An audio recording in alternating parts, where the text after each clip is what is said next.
Hello, welcome to Arsha Wireless News. I'm Roberta Prescott, the Latin America editor for Arsha Wireless News, and I'm joined today by Maren Lau. She's CMO of IMS. Thank you for being here. Thank you, Roberta. Thanks for having me.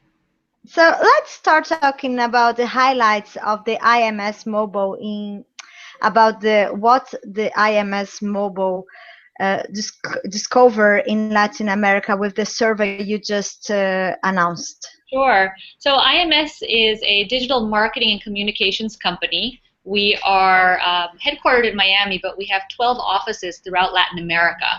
And we focus significantly on digital media buying and selling, right? And we commissioned a study earlier this year with ComScore, really because we are seeing mobile so strongly within digital in Latin America. You know, Latin America is actually mobile first. There's over 116% penetration, over 700 million mobile users in Latin America. And it's also a very young region. So 60% of digital users in Latin America are younger than 35 years old. And so this really speaks to a very positive, very strong future for Latin America in the mobile space. And because we work with partners such as Twitter, Spotify, Crackle, Waze, Foursquare, and iAd, we really wanted to understand some of the behaviors of consumers interacting with mobile and interacting with applications, with apps on their phones.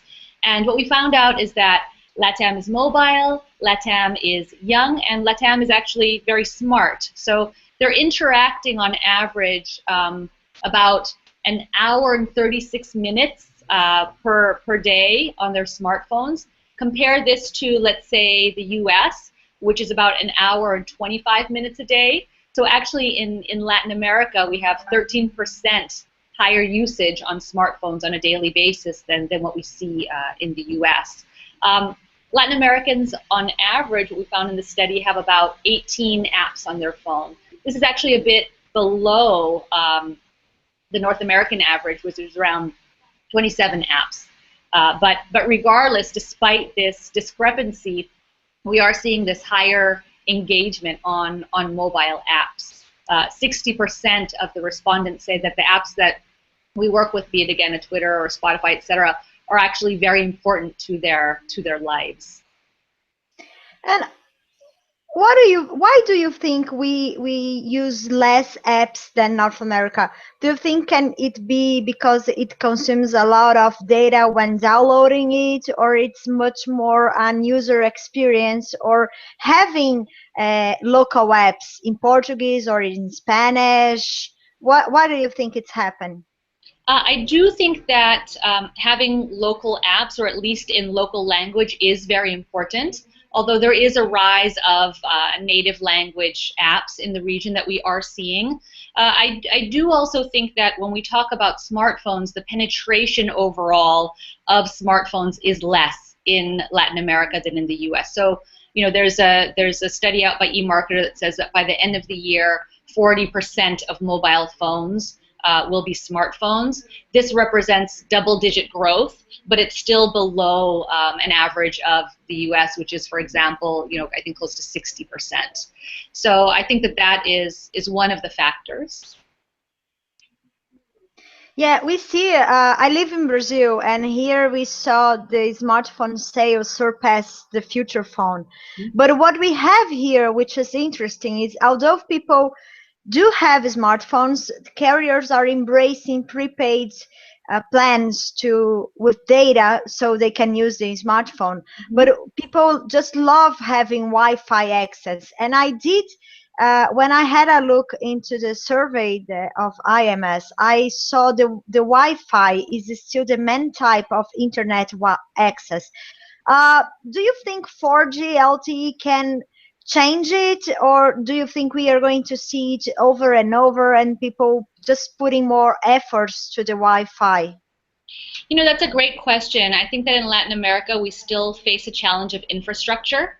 So today only about 4% of phones in the region are actually 4G. For example, 4G was just launched this year in Argentina, which is one of the large smartphone mobile markets in Latin America. I think what we're seeing is that antennas are saturated. As I mentioned before, Latam is still primarily actually a 2G market, not even 3G. We think that by 2016 we'll get to 3G, 4G, and connections are slow, which is the reality here.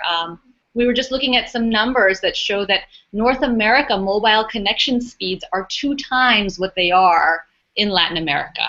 And so, Wi-Fi is actually, for Latam, 6 times faster. So via Wi-Fi, you have a connection that is much more reliable, much more convenient in that sense. And that's really the challenge that we're facing. And back into the apps, when we have this connection, greater connection, do you think this encourage people to use and to download more apps? And how the number of each one has in their smartphone is related to the internet consumption? Sure. I think that on a global basis, we do see that applications, what are they for? They're for content consumption. So as people begin using apps more and more, replacing essentially portals, right, or mobile web, we definitely are seeing greater use of data, be it via mobile data or via Wi-Fi, right? And so we are definitely seeing increased data around the world. I think that this will, in Latin America, certainly on one hand propel investment into 3G, 4G in the next 2 years.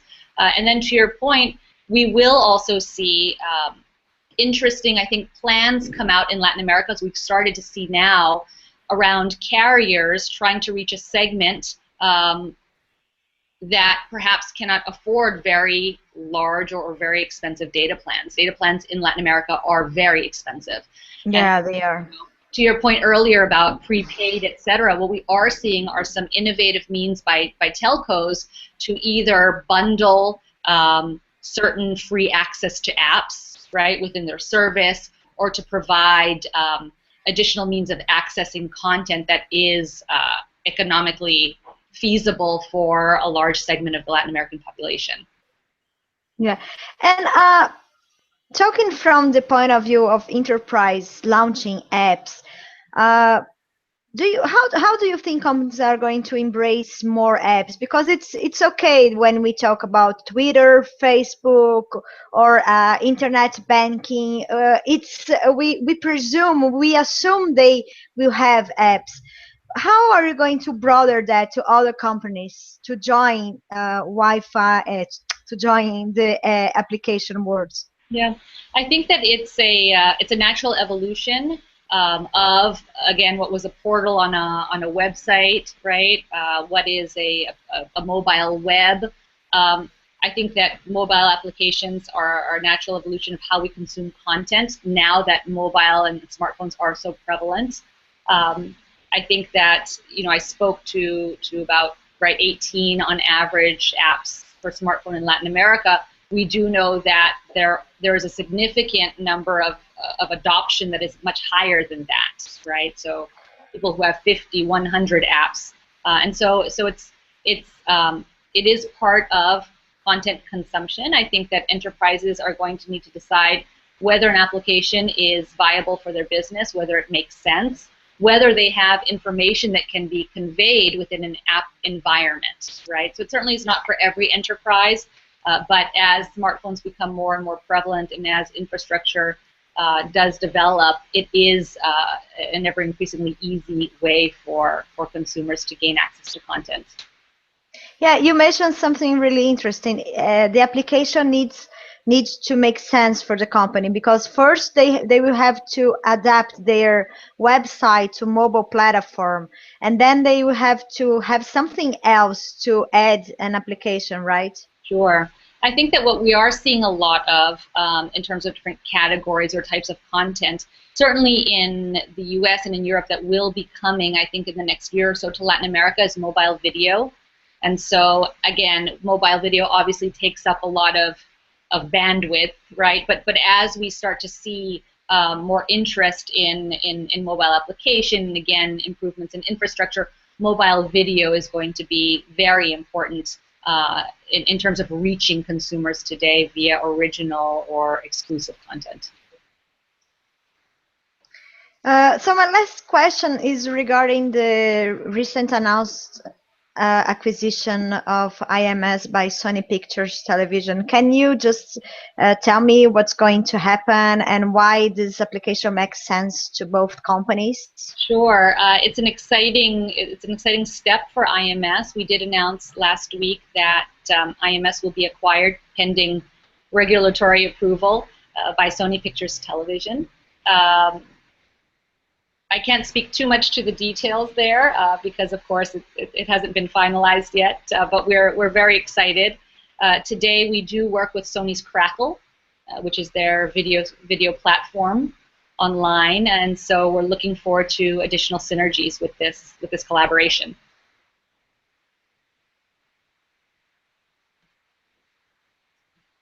So, well, I'd like you to thank you very much for this interview. Thank you, Roberta. It's a pleasure speaking with you. So hoping to talk to you soon. My name is Roberta Prescott, and follow all Latin America related pieces at arshawireless.com.